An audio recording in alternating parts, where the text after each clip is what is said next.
Kebangkitan di negeri yang terpilih. Pada selayaknya, rakyat akan menuruti apa kata pemimpinnya. Rakyat hanya akan patuh padanya, sebab apa yang dilakukan oleh sang pemimpin itu pasti baik. Pemimpin adalah wakil Tuhan di bumi, maka sudah seharusnya apa yang ia lakukan hanyalah kebenaran. Jika tidak, maka ia bukanlah pemimpin yang sejati, melainkan seorang pecundang. Dan sekarang ini banyak pemimpin atau raja yang telah mengkhianati amanah dari Sang Pencipta. Mereka tidak lagi berjiwa kesatria, dengan melakukan perbuatan yang tidak baik dan sesuai kelayakan. Bahkan ada dari mereka itu yang merasa sudah menjadi Tuhan dan berhak melakukan apa saja yang mereka suka. Padahal apa yang mereka lakukan itu, besar ataupun kecil, punya tanggung jawabnya sendiri kepada Sang Penguasa Jagat. Tak ada yang istimewa di sini, karena setiap pribadi itu sama saja di hadapannya.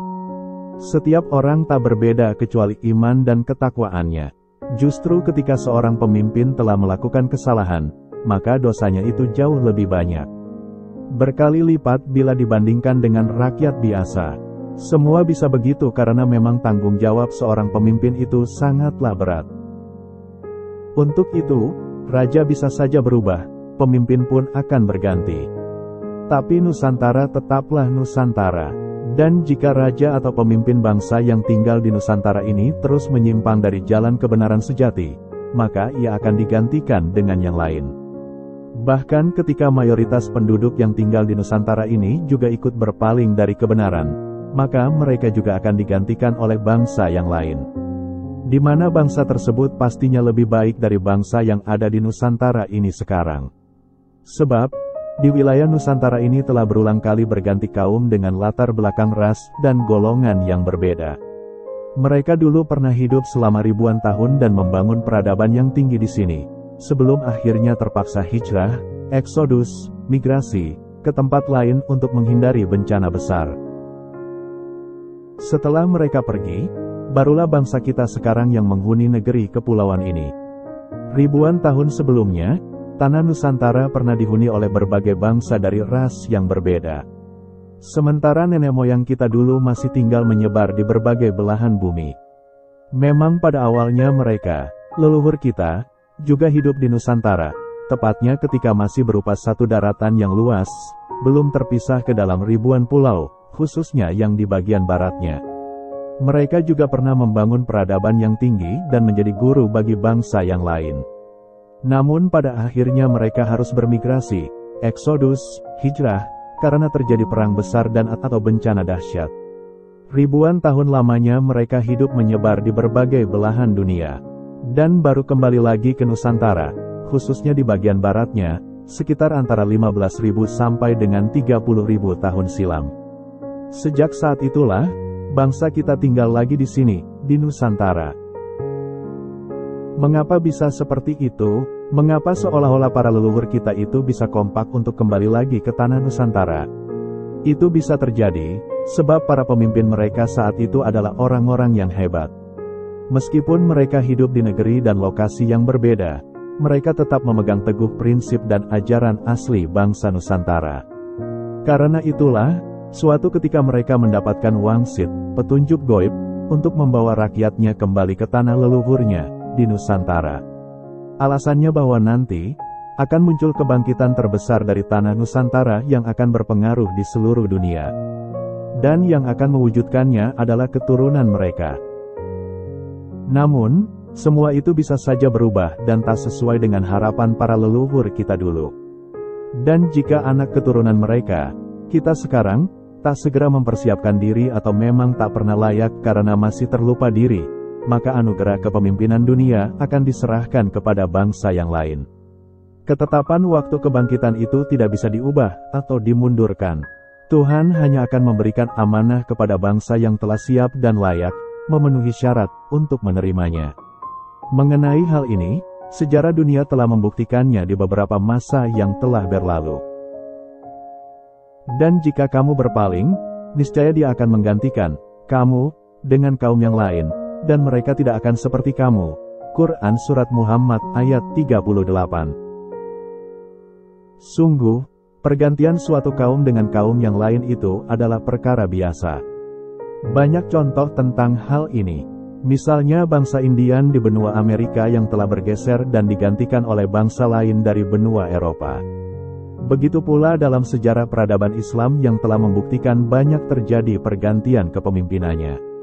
Di mana pada awalnya kepemimpinan umat Islam diserahkan kepada bangsa Arab yang dimulai oleh Nabi Muhammad SAW lalu dilanjutkan oleh para Khulafaur Rasyidin, Abu Bakar As-Siddiq, Umar ibn Khattab, Utsman ibn Affan dan Ali ibn Abu Thalib, dan beberapa orang pemimpin dari Bani Umayyah.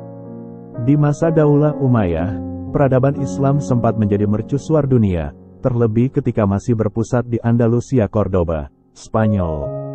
Tapi setelah mereka mulai menyimpang dari kebenaran sejati, hak kepemimpinan itu lalu diambil dan diserahkan kepada Bani Abbasiyah yang berada di negeri Irak-Iran. Di masa Daulah Abbasiyah ini, peradaban Islam kembali berjaya dan memimpin dunia. Namun ketika mereka juga telah menyimpang, maka hak kepemimpinan itu lalu diambil dan diserahkan kepada orang-orang Kurdi yang kemudian berpuncak pada masa Khalifah Salahuddin Al-Ayyubi dan anak-anaknya. Di masa mereka, peradaban Islam kembali berjaya dan bisa memimpin dunia.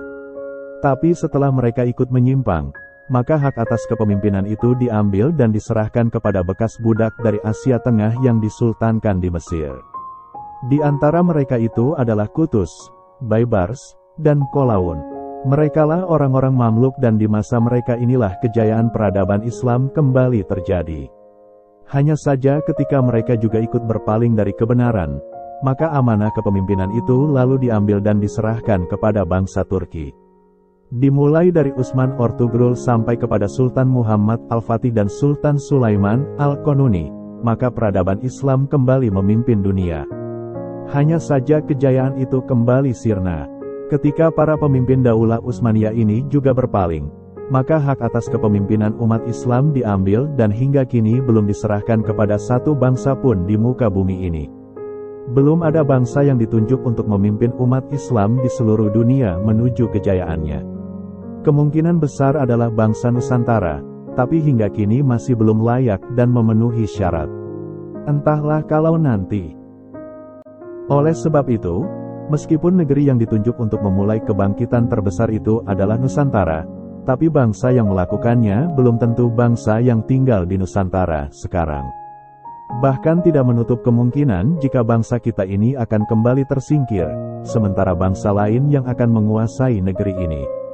Karena pada dasarnya, negeri Khatulistiwa ini memang sudah dipilih untuk munculnya kebangkitan besar yang bisa menata dunia sekali lagi. Dari tanah pertiwi inilah semua itu akan dimulai dan menjadi pusat peradaban dunia.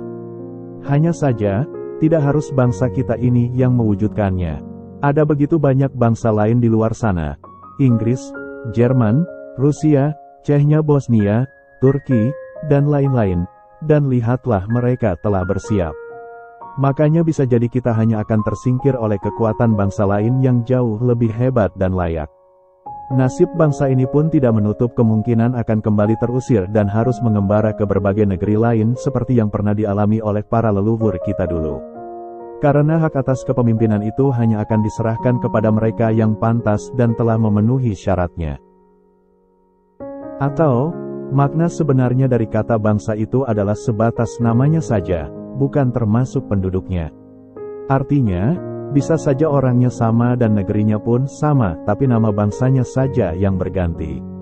Contoh, di Nusantara ini sekarang kan semua orang yang tinggal dari Sabang sampai Merauke, dari Pulau Miangas sampai ke Pulau Rote, semua bersepakat telah menamakan dirinya sebagai bangsa Indonesia. Nah, nama Indonesia inilah yang bisa saja berganti baru oleh sebab revolusi atau lainnya meskipun orang-orangnya masih tetaplah mereka yang hidup di Nusantara sekarang. Bangsa yang bernama baru itulah yang juga memiliki hukum ketatanegaraan baru yang akan menerima amanah dari Tuhan untuk memimpin dan menata dunia ini dari Nusantara. Dan kemungkinan seperti ini bisa saja terjadi, sebagaimana kemungkinan di atas yang juga bisa terjadi.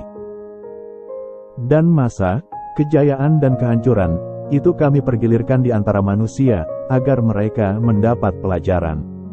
Quran Surat Ali, Imran, ayat 140. Artinya, kebangkitan terbesar itu memang akan tetap berpusat di Nusantara, karena negeri ini memang sudah terpilih sejak dulu. Hanya saja tidak harus bangsa kita yang mewujudkannya. Terlebih jika sikap dari bangsa ini sendiri, terutama pemimpinnya tak lagi sadar diri dan menyimpang dari jalan kebenaran hakiki, maka hak atas kepemimpinan dunia itu akan diserahkan kepada bangsa lain, atau siapapun yang telah memenuhi syarat. Tidak ada yang tak mungkin baginya atau yang tak bisa dia ubah, apalagi bangsa ini sudah tak peduli. Hanya bagi mereka yang telah berusaha dan bersiap dirilah, maka anugerah atas kepemimpinan itu akan diserahkan. Waktunya tak bisa lagi ditunda, akan tetap sesuai dengan jadwalnya, meskipun bangsa kita ini belum pantas. Semoga bangsa ini bisa terpilih seperti negerinya, Nusantara, yang sudah dipilih. Dan semoga kita termasuk orang-orang yang terpilih untuk mewujudkan kebangkitan terbesar itu.